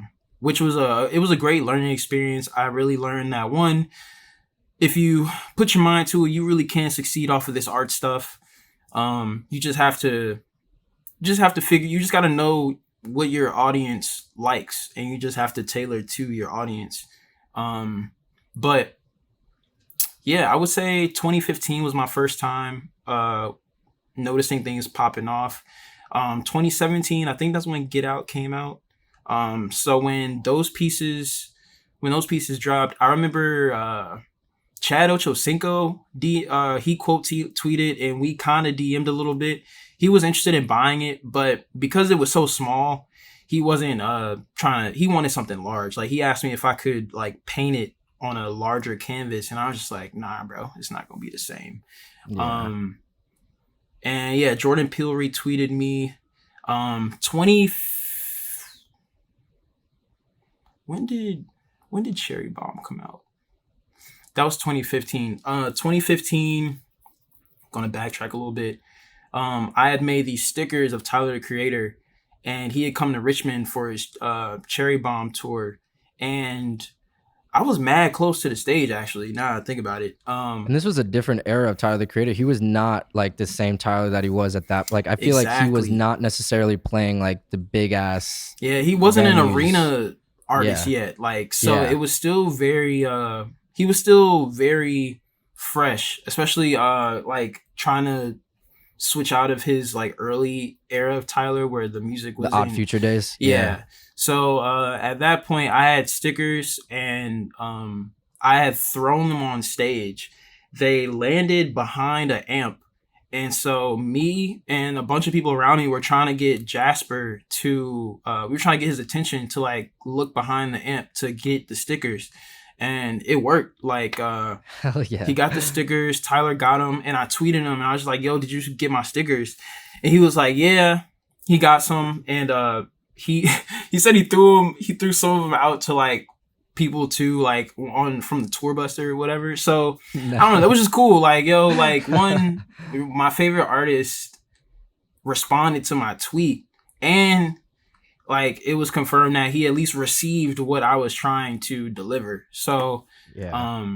and ever since then, like I had done a Tyler piece back in whenever Call Me If You Get Lost dropped, I had done a piece around that, or I'd done several pieces around that, but I had done a piece around it, and he retweeted me again at that point. So I was just like, oh, word. Like, I mean, a retweet, to me, I mean, I don't know. It's weird. Like, I don't want to be like, nah, it's no big deal. But also, like, bro, my favorite artist showed some sort of acknowledgement towards me and my work. Like, that's pretty cool in my head.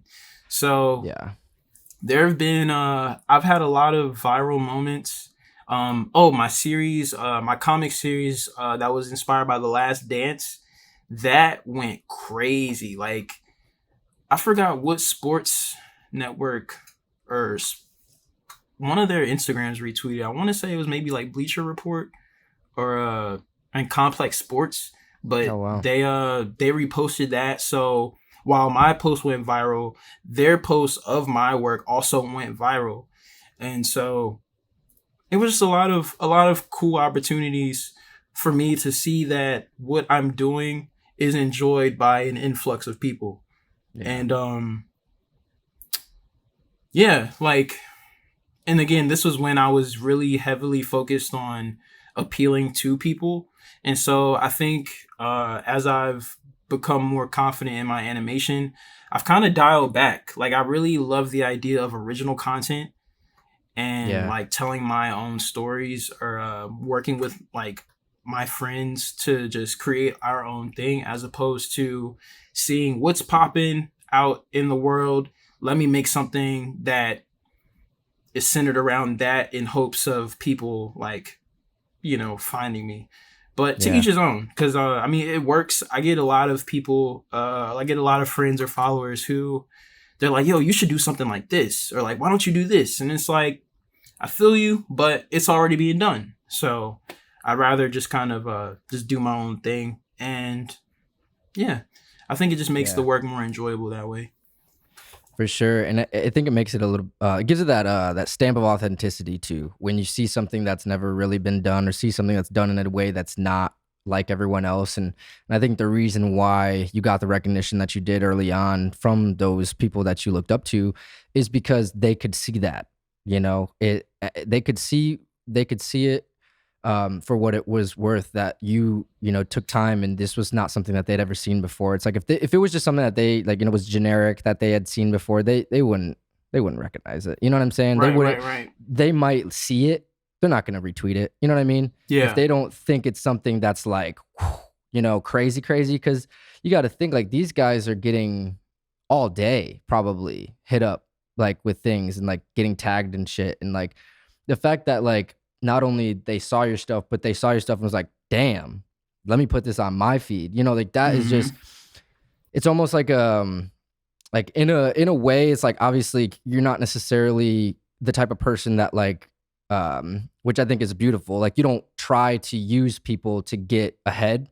You just are inspired by people, and having that validation by others that you're inspired by is probably like such a big confidence boost for yourself, even if it's like, even if you're not like, getting starstruck that like, oh my God, like I'm going to blow up now that like Tyler the Creator reposted my stuff. Like, you know what I'm saying? Cause I'm sure it's so easy to think that like, oh, you got to repost, like, oh, why are you not like, bigger than you are? But it's just like, that's not the goal. It's not to just like use people to get ahead. It's like, just make genuine work and authentic work. And if people fuck with it, then they fuck with it. And just so happens that the people that inspire you also like get inspired by your work. And I think that's a beautiful thing to see. And that was so long ago, and it's like, so now it's like on a different level where you're not really doing work like that for like other people. Like, I've seen you do some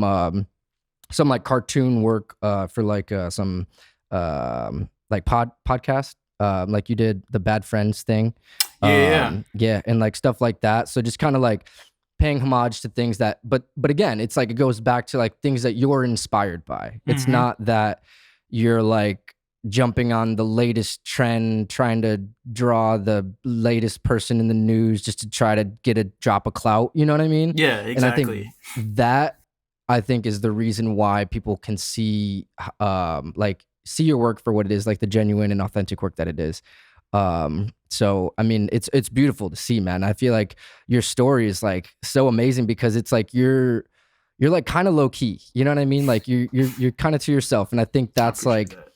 of course, man. And I think, and it is for sure a compliment in the sense where it's like those are the types of people that are like usually the most talented, the ones that are the most like to themselves and like most reserved, where it's just like they're not super flashy, they're not like the loudest ones in the room aren't usually saying much. You know what I Right. mean? Mm-hmm. So I think that's something to kind of take for what it's worth, and just know that like people like myself and obviously other people that are inspired by you, they see that and it's very clear. And man, I love what you do, man.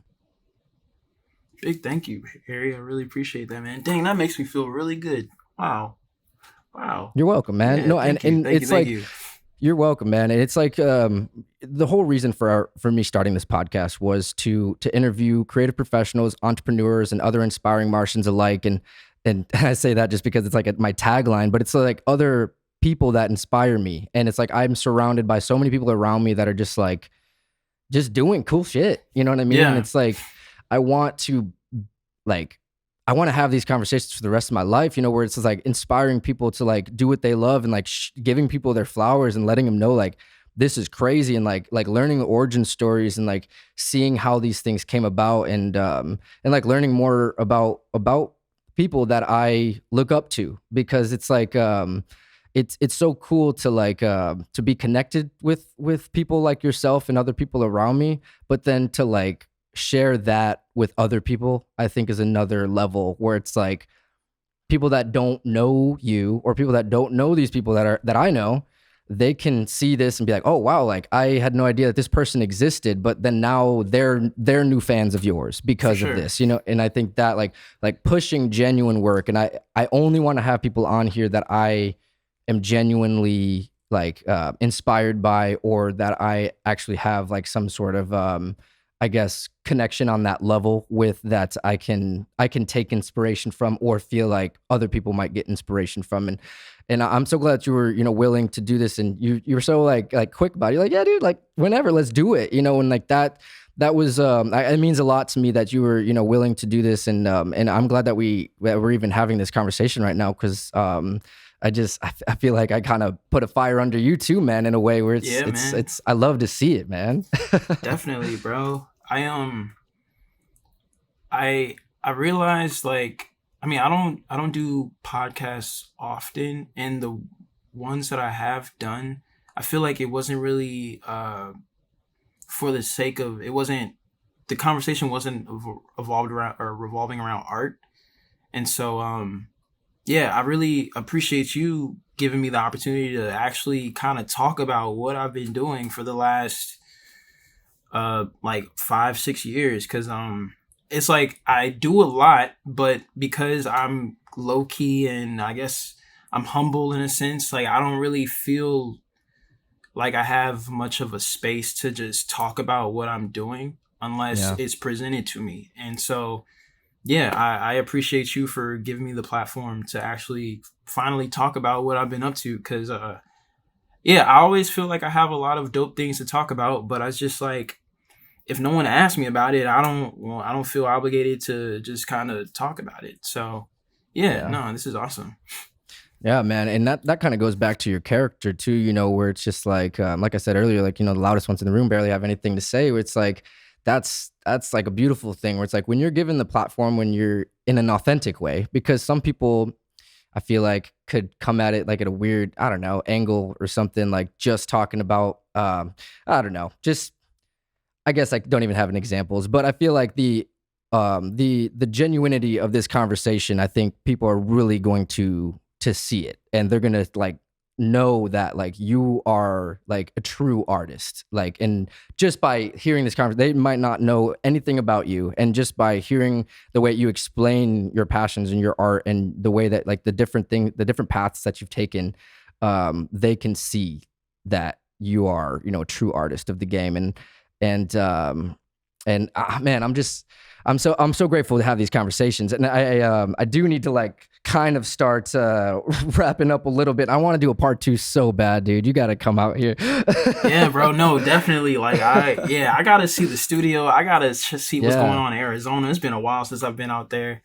Yeah, definitely. You have family?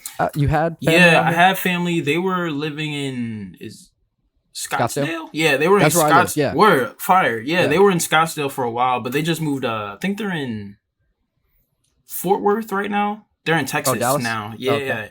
So, I mean, still, well, actually, I was about to say not too far away, but Texas is a big state. It's about 15 hours. Yeah, I think like, I mean, it's like a 30-hour drive from here to Michigan. But yeah, so Texas is huge. So yeah, it's about 15 hours. But yeah, dude, I mean, shit, yeah, any time, man. I mean, I got a house. You can fucking come crash at the crib, man, whenever, man. You just let me know. We'll figure it out, bro, for real. We're gonna make that happen. So yeah, a couple things though I want to talk about, man, that kind of backtrack a little bit. Mm-hmm. But you did illustration work for a couple of books, like published books back in 2016.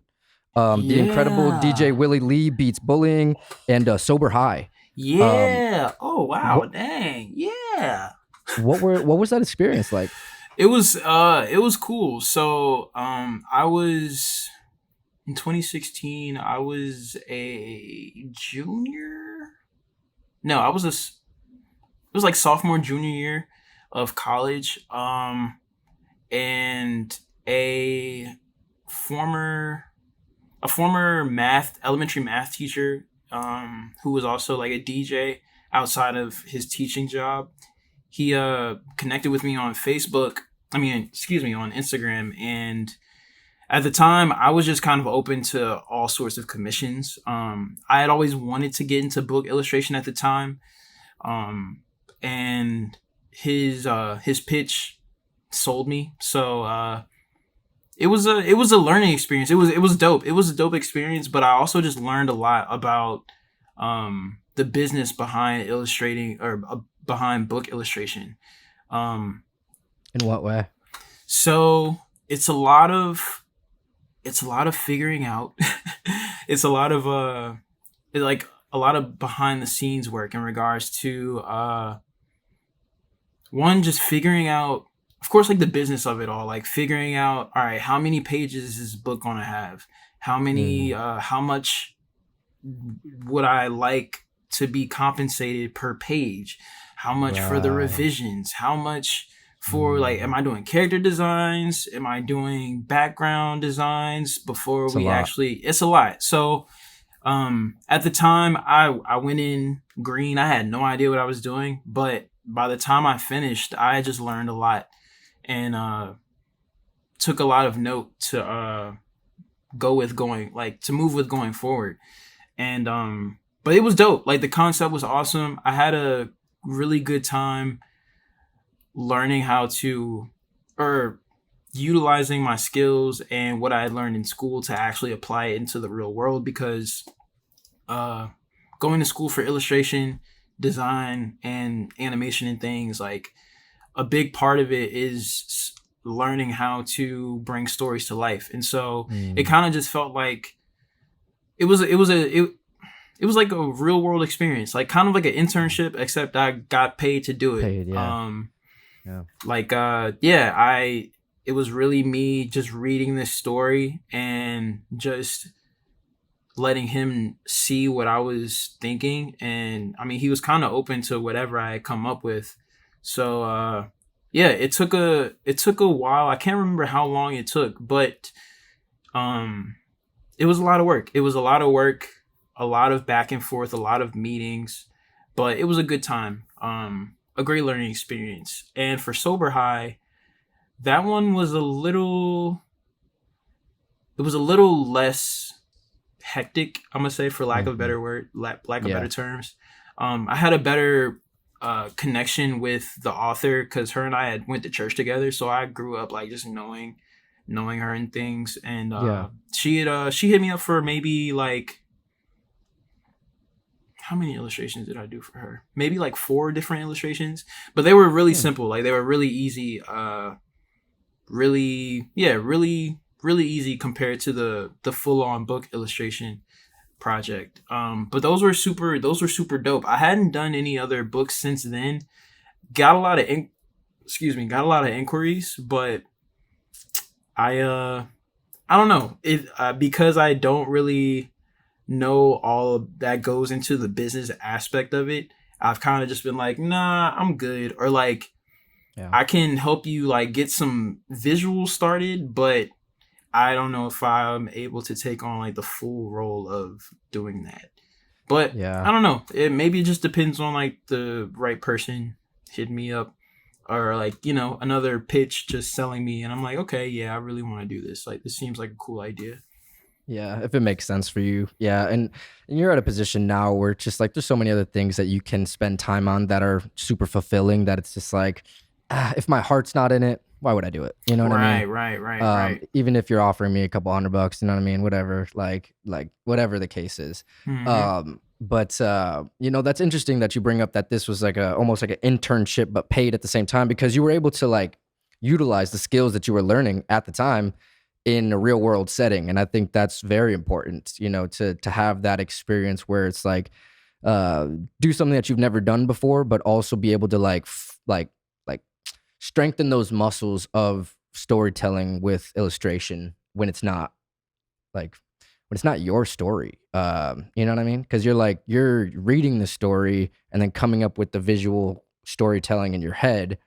But it's like that's I think that's a whole nother muscle that you need to strengthen. So it's like the fact that you're able to do that and have real life experience whilst getting paid, and also not to mention working with someone that like gave you pretty much full creative control, which is a really big deal. Because it's very different when someone comes into it saying, this is what I want you to do, it needs to look like this is like, you know what I mean, versus like, hey, what do you think?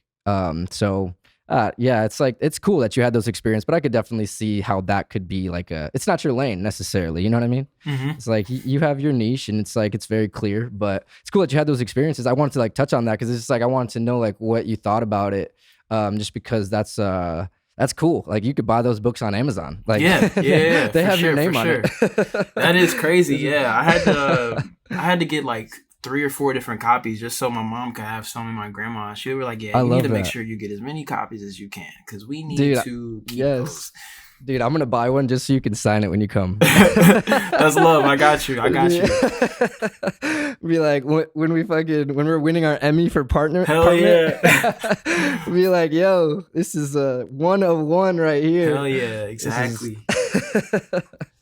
Another thing, man. So, one more thing I want to get into is you produce music as well, and you started producing music almost in a way where it was for the love, but also in a way for you to be able to utilize your music in your own creations. Is that correct? Yeah. So you started off as M. Reezy. And hell yeah. Now you're Radford, or is that how you say it? Like, well, like, do you say it like you would say your last name, like RDFRD? Like, would you say like Radford? Yeah, you can either or. Either or. Honestly, yeah, you can say RDFRD or Radford. Yeah. So I want to talk about like getting into music, and you know, you use Logic Pro, I use Logic Pro, so.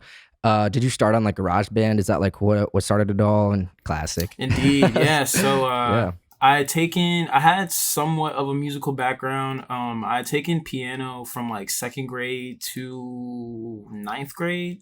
Oh, and damn. I played like 1 year French horn in like the 6th grade.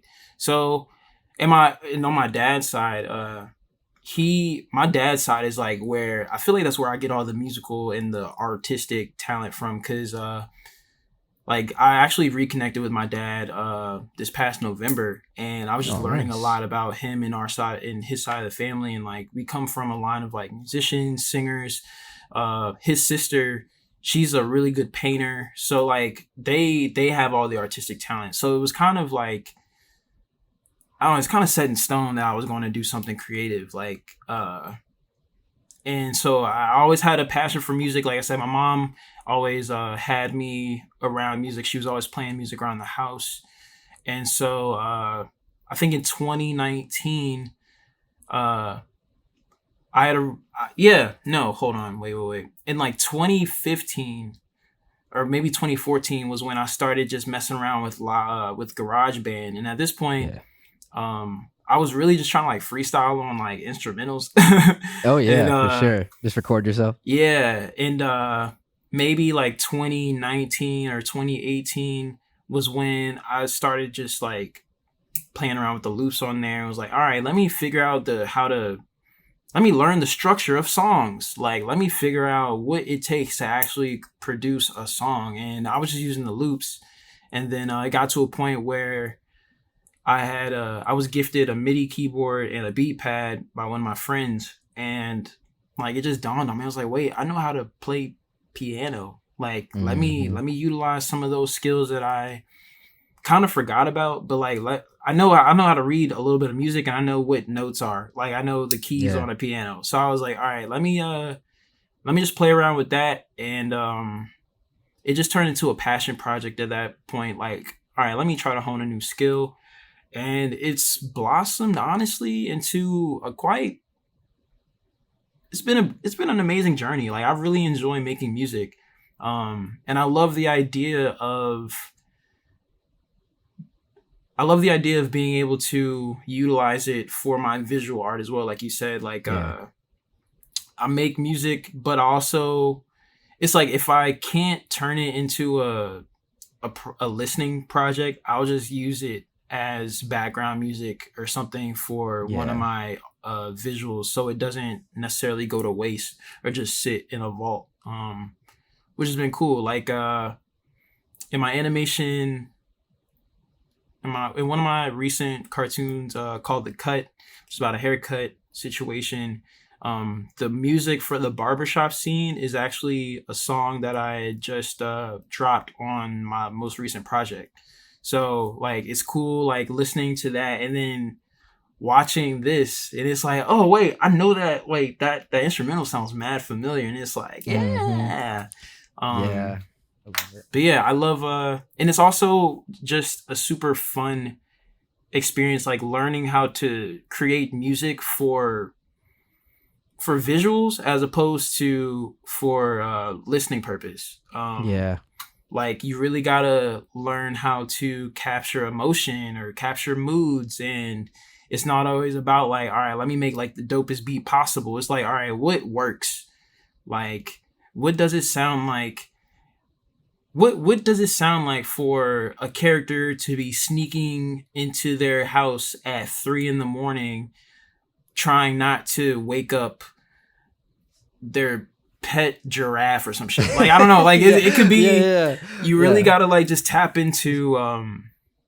You really just gotta have fun with it and kind of like learn the rules to break them a little bit. You know, like But yeah, it's a great time. And it also luckily with my VCU experience when I was focusing on animation, I had to take like 2 sound design classes. So I learned about like Foley, sound effects, how to maneuver in different DAWs and things of that sort. So like that knowledge has also just kind of helped me with my music in regards to like making skits or like really bringing a song to life using like sound effects and like soundscapes and atmosphere and all of these different things. And I just love how it all works together. Like, you can have two different hobbies or interests, and then like somehow find a way for them to coexist and make something super awesome.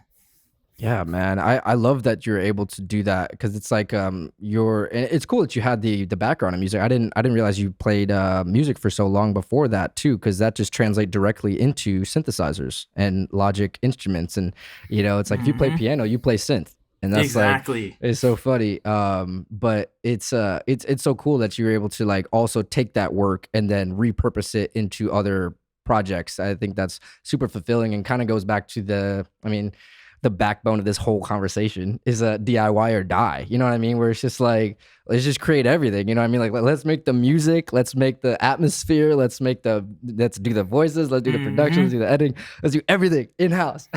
Exactly. And I think I love it.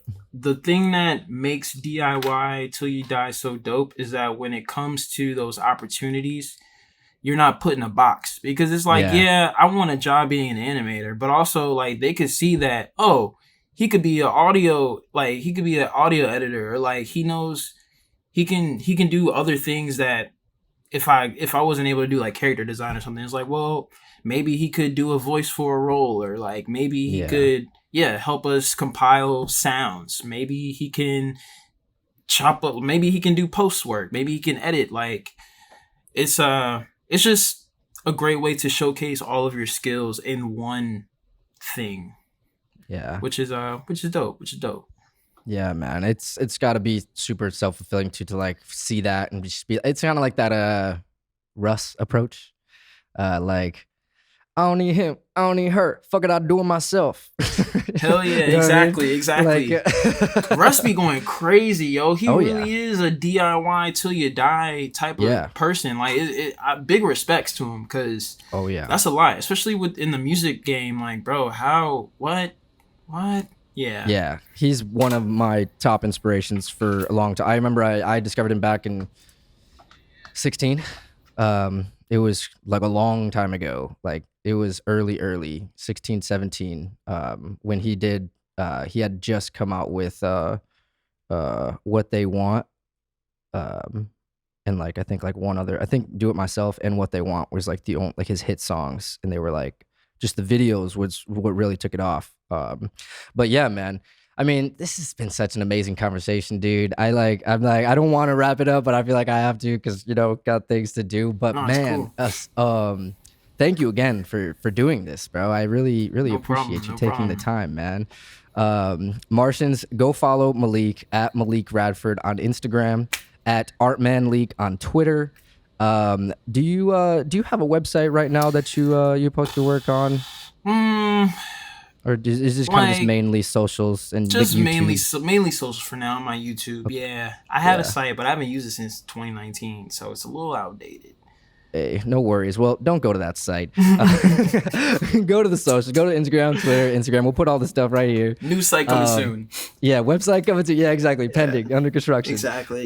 But no, thanks again, man. Yeah, we'll have to get you out here sometime soon to get this round 2, and maybe we'll just do like a you come out for like 5 to 7 days, and we just like hash out an idea. You know what I mean? And we that'd work be on solid. something. That'd be freaking cool. Yeah, just like a little I guess like a creative workshop. And we can have fun too. Just enjoy the Arizona. But cool, man. Thank you again, man. I'll let you get back to it, man. Thank you again. I really appreciate you, man. I appreciate you, brother. And fellow Martians, go follow me as well at OnMarsPod on Instagram. Check out onmarspod.com, which leads to YouTube right now. So go ahead and subscribe to that YouTube, baby. But we'll see you guys next time. Love you. Peace.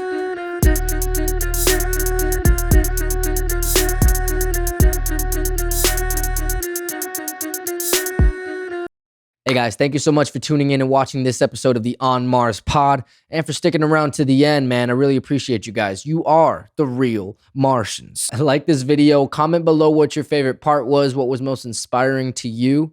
Subscribe to the channel, hit that bell for notifications here on future interviews coming out soon, and also follow us on Instagram at On Mars Pod. Love you guys so much. We will see you next time on Mars. See how it goes here. First time, baby. All right, I think we got everything rolling. We got camera A, we got camera B, we got audio, we got Zoom. We're recording everything locally. Nah, I'm hoping that this works. Okay, now it's recording. Sick. Awesome. All right, cool. Make sure I don't have any sweat on my face. I did the last interview and I realized, I was like, dude, I'm glossy. Fuck. Ow.